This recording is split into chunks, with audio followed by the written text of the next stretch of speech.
Given that the rate of BA2 is rising exponentially in Canada, what steps are VCH going to take to ensure compliance of its policies with the BC Human Rights Code and to ensure that vulnerable families can safely access essential services, including in-person school, transit, and food shopping?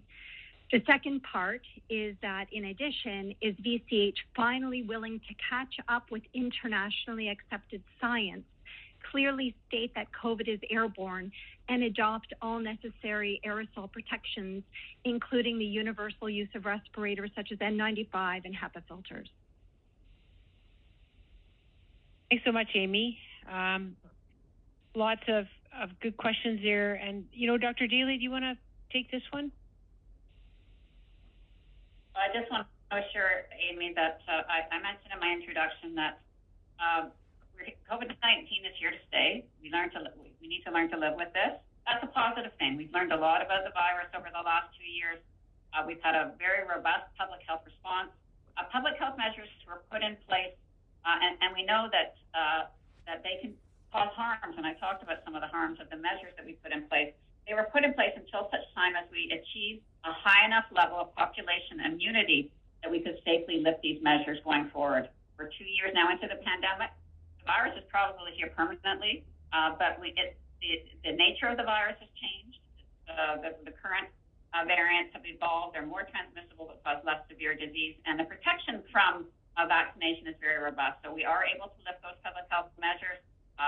We have an expert committee at the province that advises Dr. Bonnie Henry, who's responsible for those orders, and we feel confident with the cautious approach that she has taken to lift those measures.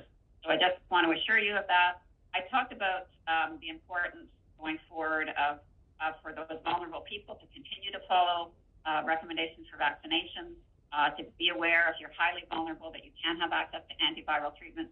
And with the availability of multiple COVID-19 vaccines, we anticipate that experts will continue to monitor and make recommendations going forward around those vaccines. For example, if boosters are required in future, and we anticipate there will be more antiviral treatments. We can now reopen and lift those public health measures that actually cause harms to many of our people going forward. So we've done this in a positive way. I think it's important. Sorry, Patty, we can't hear you.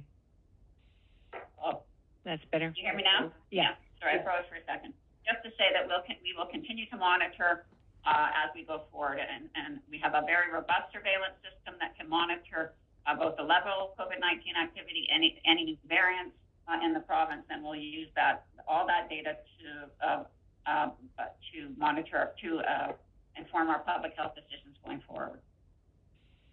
Thanks so much, Dr. Daly, and thanks so much for that question. I'm going to turn now to Neville. Neville,